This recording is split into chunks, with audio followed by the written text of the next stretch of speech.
Alexander डफ की वजह से ही आज इंडिया में हाई कास्ट हिंदूज डॉक्टर बने हैं। इस बात को याद रख लेना। विकिपीडिया में एक बार जाके गूगल में उसका नाम सर्च। अपने रिलीजन को प्रोपोगेट नहीं कर रहे हो, सबसे ज्यादा तो इस वक्त तुम ही लोग अपने रिलीजन को प्रोपोगेट कर रहे हो। तो जब सबसे ज्यादा आप लोग अपने रिलीजन को प्रोपोगेट कर रहे हो, तो आप जब कोई क्रिश्चियन अपने रिलीजन को प्रैक्टिस कर रहा है, क्या डॉक्टर अपने अगर वो डॉक्टर है तो क्या अपने रिलीजन को या अपने फेथ को प्रैक्टिस नहीं कर सकते हैं, प्रोपोगेट नहीं कर सकते? ये कौन सा काम? Praise the Lord, this is angel. ये वीडियो बहुत इंटरेस्टिंग होने जा रही है। मैं आपसे वायदा करता हूँ कि ये वीडियो में बहुत सारी नई बातें आप सीखने जा रहे हैं। स्पेशली जो भी अभी कंट्रोवर्सी चल रही है, जो रामदेव और IMS के साथ आपस में इनको एलोपैथी और आयुर्वेदिक वर्सेस आयुर्वेदा, ये सब जो चल रहा है। पर इस बीच में आप देख सकते हैं कि जो कि आचार्य बालकृष्ण हैं, उन्होंने जो है पूरी तरीके से अपने ट्विटर पे एक बहुत ही बचकाना ट्वीट करके आचार्य बालकृष्ण ने ट्वीट कर कहा कि सारे देश को ईसाई धर्म में बदलने के षड्यंत्र के तहत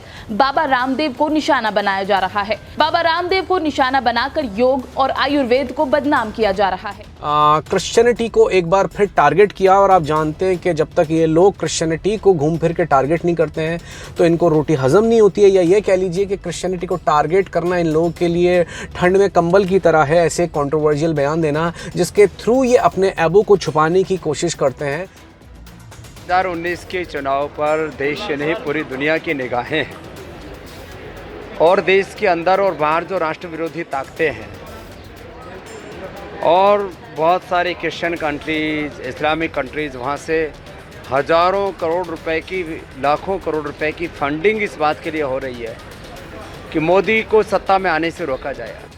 क्रिश्चियनिटी को टारगेट करना इन लोगों के लिए ठंड में कंबल की तरह है। ऐसे कंट्रोवर्शियल बयान देना जिसके थ्रू ये अपने ऐबों को छुपाने की कोशिश करते हैं। तो क्रिश्चियनिटी को टारगेट करना इनके लिए टाइम टाइम पर लोगों की, जो हिंदू हैं, इनोसेंट हिंदू हैं, उन लोगों की भावनाओं को जगा देते हैं और इन्हें कंबल मिल जाता है ठंड में। ठंड इनके लिए, समझ गए ना, ठंड इनके लिए हो गए। जब ये विवादों में घिरते हैं तो अब इन्हें जब ठंड लगती है तो ये कहते हैं अब हम बचें कैसे, वो कंबल कहाँ है? तो वो कंबल इनके लिए बन जाता है। जब ये उस मुद्दे को सांप्रदायिक मुद्दा बना देते हैं तो वो चीज इनके लिए कंबल का काम करती है, जिससे इन्हें लगता है कि अब शायद हम बच जाएं। तो यही बालकृष्ण ने भी करा है, जो कि उसने सीधे सीधे टारगेट करके क्रिश्चियनिटी को बोला है कि ये पूरी जो चाल है ये आयुर्वेद को बदनाम करने के लिए या रामदेव जो है उनको बदनाम करने के लिए है, क्रिश्चियनिटी में सबको कन्वर्ट करने के लिए है। और पूरी तरीके से उन्होंने इस चीज को एक अच्छा खासा सांप्रदाय कह लीजिए एक मुद्दा बना दिया है।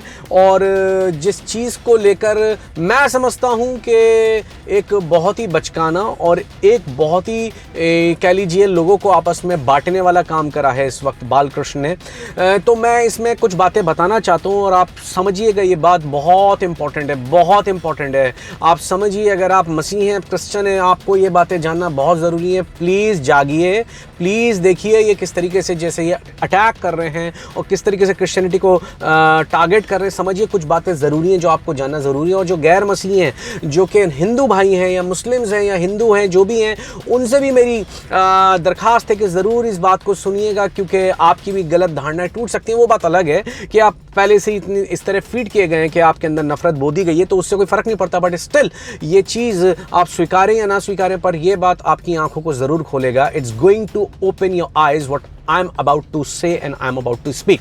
तो पहली चीज़ ये है कि सुनिए गौर से, जहाँ तक मेडिकल साइंस या जहाँ तक बात है यहाँ पर मॉडर्नाइजेशन की, तो हम सब जानते हैं कि क्रिश्चियन मिशनरीज का इसमें कितना बड़ा योगदान रहा है। मैं बताने आ रहा हूँ कहाँ योग, कहाँ आयुर्वेदा, कहाँ एलोपैथिक। आज के ज़माने में हम कैसे इन चीज़ों, दोनों चीज़ों को देख सकते हैं। आपको मैं बता दूँ, आप अगर एलोपैथी की बात होती है, मेडिकल साइंस की बात होती है इंडिया के अंदर, तो आप एक मिशनरी को कभी नहीं भूल सकते जिसका नाम है अलेक्जेंडर डफ, जो 1930 में इंडिया में आए, कैलकाटा मेडिकल कॉलेज को जिसने स्थापित किया। और आपको यह बात बता दूं कि अलेक्जेंडर डफ की वजह से ही आज इंडिया में हाई कास्ट हिंदूज डॉक्टर बने हैं। इस बात को याद रख लेना। विकिपीडिया में एक बार जाके गूगल में उसका नाम सर्च कर लीजिए। उस मिशनरी की जो लेगेसी इंडिया में रही है उसे कोई डिनाई नहीं कर सकता। डू यू नो दिस कि जब यहां पर अलेक्जेंडर डफ ने कैडेवर डिसेक्शन को करने को हाई कास्ट हिंदू को बोला। यानी कि अलेक्जेंडर डफ का बिल्कुल विजन यही था, हर मिशनरी का विजन यही होता है कि उसे ग्रेट कमीशन को बताना, यानी बाइबल यानी यीशु मसीह के संदेश को, उसके पैगाम को लोगों को बताना है। उसे आप कन्वर्जन कह लीजिए, जो भी कह लीजिए, कि हर कोई यीशु मसीह को रिसीव करे, क्योंकि हमारा पूरा विश्वास यही है पूरी तरीके से केवल यीशु मसीह के द्वारा ही उद्धार है मनुष्य जाति का। और अलेक्जेंडर डफ का भी यही विजन था कि यहां के वो हाई कास्ट हिंदूज को कन्वर्ट करे, और उन्होंने करा भी, इसमें कोई शक की बात नहीं है। लेकिन आपको पता है कि यहां पर उन्होंने जब मेडिकल साइंस या फिर लोगों को जब एजुकेट करा, तो उसमें जब उन्होंने कहा कि मैं चाहता हूं यहां पर जो हाई कास्ट हिंदूज हैं वो डॉक्टर्स बने, वो मेडिकल साइंस सीखे, वो हायर एजुकेशन लें, तो आपको पता है हाई कास्ट हिंदू जो थे उन लोगों ने मेडिकल साइंस सीखने को मना कर दिया था। उसकी वजह आप जानते हैं क्यों? क्योंकि उन्हें कैडेवर डिसेक्शन करना था। कैडेवर डिसेक्शन यानी मरी हुई जो डेड बॉडीज होती हैं, मरी हुई डेड बॉडीज के ऊपर जो एक्सपेरिमेंट करते हैं, यानी ह्यूमन एनाटॉमी को सीखते हैं कि अंदर से इंसानी शरीर की बनावट कैसी है, कहां पर कौन सा ऑर्गन होता है, कैसे हमें ऑपरेट करना है, कैसे हमें सर्जरी करनी है। जब अलेक्जेंडर डफ ने यहां पर हाई कास्ट हिंदूज से बोला था उसको करने के लिए कि आप डेड बॉडी को छूइए, उसमें हमें एक्सपेरिमेंट करना है जिससे आप ह्यूमन एनाटॉमी को सीख सके, तो उन लोगों ने डिनाई कर दिया था। और आपको पता है क्यों डिनाई कर दिया था? उन्होंने बोला था जो हमारे शास्त्र हैं, हमारे जो स्क्रिप्चर्स हैं या धर्म ग्रंथ हैं, वो हाई कास्ट हिंदूज को डेड बॉडी छूने को मना करते हैं। अगर high cast Hindu dead body को छुएंगे तो वो अनक्लीन हो जाएंगे, नापाक हो जाएंगे, अशुद्ध हो जाएंगे। पर क्योंकि लिबरल थॉट्स थे इस मिशनरी के, अलेक्जेंडर डफ के, उन्होंने इन हाई कास्ट हिंदूज को क्या करा? बहुत काउंसिल करा, और काउंसिल करके उन्हें इन दकियानूसी बातों से और इन धारणाओं से निकाल कर बाहर रहा है। और इस वजह से हाई कास्ट हिंदूज भी कैडेवर डिसेक्शन करने के लिए तैयार हुए, और वो डॉक्टर्स भी बने, और उनमें से कई यीशु मसीह को उन्होंने ग्रहण करा, यानी क्रिश्चियनिटी में कन्वर्ट हुए। Even Muslims converted that time into Christianity. तो मैं जो आपको बताने की कोशिश कर रहा हूँ कि मिशनरीज़ का बहुत बड़ा मेडिकल साइंस में योगदान रहा है। आपको मैं सच बता रहा हूँ, कई हॉस्पिटल्स जिनके इस वक्त आपको नाम हिंदू मिलेंगे, उनके नाम एक्चुअली मिशनरीज़ के नाम पे थे या इंग्लिश नाम थे, बाद में आज़ादी के बाद उनको कन्वर्ट कर दिया गया। लेकिन खैर ये मुद्दा नहीं है। मुद्दा यहाँ पर यह है कि आयुर्वेदा की बात हो रही थी, एलोपैथा की बात हो रही थी, एलोपैथी की, लेकिन यहाँ पर ये बालकृष्ण जो आचार्य बालकृष्ण हैं, वो बहुत ही एक ओछी और तुच्छी बात लगी। और क्रिश्चियन समाज की तरफ से हम यही बोलेंगे कि बालकृष्ण को इस चीज़ के लिए, आचार्य बालकृष्ण को एक अपॉलोजी क्रिश्चियन समाज से मांगनी चाहिए। जिस तरीके से उन्होंने क्रिश्चियनिटी को टारगेट किया है और इस पूरे मुद्दे को सांप्रदायिक मुद्दे में कन्वर्ट करने की कोशिश करी है। दूसरी बात सुनिएगा गौर से।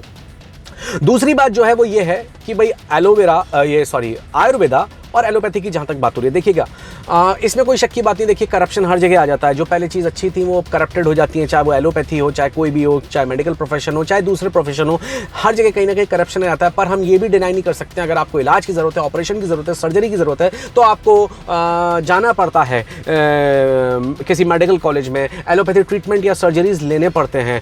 और हम हर तरीके की, हम तीनों तरीके की हीलिंग को मानते हैं। हम सुपर नेचुरल हीलिंग को भी मानते हैं जो क्रिश्चियन समाज है, हम जो मेडिकल साइंस से हीलिंग होती है उसको भी मानते हैं, ठीक है ना। इसलिए सबसे ज़्यादा जो संस्थाएं भी हैं, जो इस तरीके के मेडिकल कॉलेजेस हैं, वो क्रिश्चियंस ने ही स्टैब्लिश करवाए हैं। और सुपर नेचुरल हीलिंग्स के भी हमारे पास हज़ारों लाखों टेस्टिमनीज हैं जो प्रेयर्स के थ्रू ठीक होते हैं। तो यहाँ पर और दूसरी बात, जो हर्ब्स के थ्रू भी हीलिंग मिलती है उसको भी हम मानते हैं, क्योंकि बाइबल इसे भी बताती है।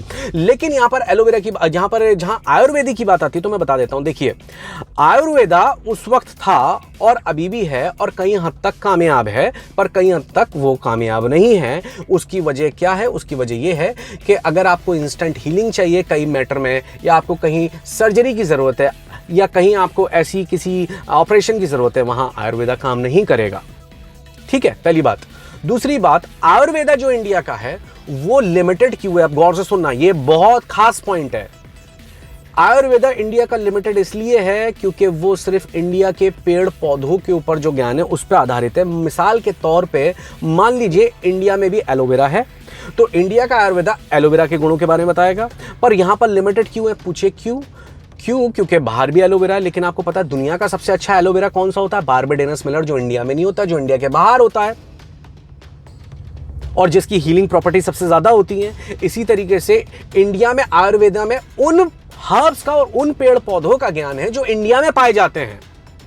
लेकिन इसका मतलब क्या जितने पेड़ पौधे इंडिया में पाए जाते हैं उसके अलावा पेड़ पौधे नहीं है या दूसरी मेडिकल प्रॉपर्टीज़ नहीं है, दूसरे जगह प्लांट्स नहीं है? तो यहाँ पर अंजीर नहीं पाया जा, यहाँ पर अंजीर के बारे में इतनी बात नहीं होगी, या यहाँ पर अंजीर पाया जाएगा लेकिन उसके बारे में इतनी बात नहीं होगी, या जैतून के बारे में इतनी बात नहीं होगी। यीशु मसीह की भी बॉडी को भी जब रैप किया गया उसमें भी एलोवेरा लगाया गया। आप समझ रहे हैं इस बात को? तो उस वक्त बाइबल में देखेंगे तो अंजीर के पत्ते से हीलिंग मिल रही है, दाखरस यानी वाइन जो अंगूर का जूस है, अंगूर का रस है, उससे हीलिंग मिल रही है, उससे भी पेट की खराबी ठीक की जा रही है। तो ये बाइबल में दिया गया ऑलरेडी। लेकिन हाँ, वो हीलिंग है और वो क्या है, दोनों तरीके से है कि आप एक चीज़ को, एक हर्ब को क्या कर रहे हैं, कंज्यूम कर रहे हैं। और सिर्फ हर्ब क्यों, आप फ्रूट खा रहे हैं उसमें भी मेडिकल प्रॉपर्टी है।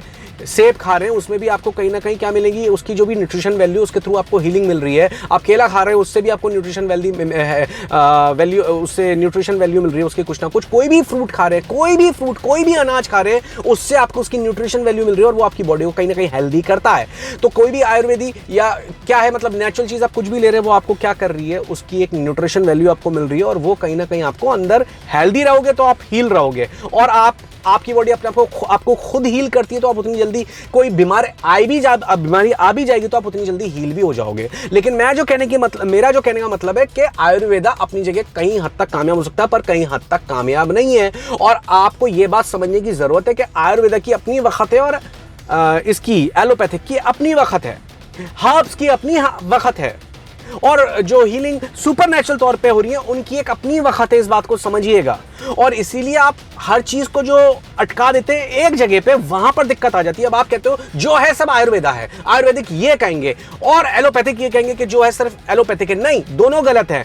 आयुर्वेदा की अपनी एक, या मैं सिर्फ आयुर्वेदा नहीं मानता, अफ्रीका में भी एक डॉक्टर जो अपने खाली ऑयल से बनाकर उसने कई लोगों के कैंसर को ठीक किया, अब उसे क्या कहोगे, वो तो आयुर्वेदा नहीं मान रहा, लेकिन वो अपनी हर्ब्स के थ्रू बनाकर लोगों को हील कर रहा है। यूनानियों के पास अपनी हर्ब्स थी, अफ्रीकन के पास अपनी हर्ब्स थी और इंडिया के पास अपनी हर्ब्स थी। तो जो इंडिया के पास अपनी हर्ब्स यानी जड़ी बूटी पेड़ पौधे थे, वो उसने जो बनाया उसने आयुर्वेदा बोल दिया। लेकिन क्या आयुर्वेदा ही सब कुछ है? नहीं, ऐसा नहीं है। जो दूसरी जो कि जड़ी बूटियां या जो दूसरे पेड़ पौधे दुनिया में दूसरी जगह, उनके भी तो अपने मेडिकल क्या है, प्रॉपर्टीज है उनके अंदर, वो भी तो हील करते हैं। तो यहां पर दिक्कत की बात यह आती है कि आप एक राष्ट्रवाद के चलते या आप अपनी दूसरी चीजों के चलते अपने पूरे विज्ञान को, ज्ञान को एक ही चीज में समेट देते हो।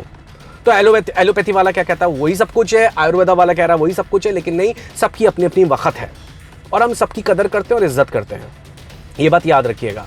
लेकिन साथ ही साथ इस पूरे मैटर में, ये तो मेरी एक राय थी एलोवेरा को लेके या मेरी एलोपैथी को लेके, लेकिन साथ ही साथ जो यहाँ पर इस मुद्दे को पूरी तरीके से घुमाकर कन्वर्जन पे लेके आए, तो मुझे नहीं समझ में आता कि भाई आप लोगों को क्रिश्चियंस के बगैर क्यों रोटी हजम नहीं होती है और यहाँ पर क्रिश्चियनिटी का क्या आ गया। और उन डॉक्टर को भी ह्यूमिलिएट किया गया है ट्विटर पे उस ट्वीट के साथ। तो मैं आपको बता दूं इस बात को कि वो डॉक्टर का अपना फेथ है और अगर वो फेथ को प्रैक्टिस कर रहे हैं, प्रमोट कर रहे हैं, प्रोपोगेट कर रहे हैं, तो इसमें वो कौन सा जुर्म कर रहे हैं। क्या तुम आयुर्वेद के थ्रू, या क्या तुम, चाहे वो रामदेव हो या बालकृष्ण हो या जो भी हैं, क्या तुम लोग अपने रिलीजन को प्रोपोगेट नहीं कर रहे हो? सबसे ज्यादा तो इस वक्त तुम ही लोग अपने रिलीजन को प्रोपोगेट कर रहे हो। तो जब सबसे ज्यादा आप लोग अपने रिलीजन को प्रोपोगेट कर रहे हो, तो आप, जब कोई क्रिश्चियन अपने रिलीजन को प्रैक्टिस कर रहा है, क्या डॉक्टर अपने, अगर वो डॉक्टर है तो क्या अपने रिलीजन को या अपने फेथ को प्रैक्टिस नहीं कर सकते हैं, प्रोपोगेट नहीं कर सकते? ये कौन सा कानून है और ये कैसा सिर्फ एक ही तरीके का, एक ही क्या कह लीजिए पार्शियल लॉ है जो तुम्हें बोल रहा है कि तुम प्रैक्टिस कर सकते हो, तुम प्रोपोगेट करो जितना कर सकते हो, पर दूसरा अगर है उसे प्रोपोगेट नहीं करना। इतना डर, इतनी इनसिक्योरिटी, इतनी असुरक्षा क्रिश्चियनिटी से क्यों है? बस इतना बता दीजिए। और हाँ, ये पूरी तरीके से जो आचार्य बालकृष्ण का बयान है, ट्वीट है, पूरी तरह क्रिश्चियन समाज इस चीज को कंडेम करता है। Praise the Lord.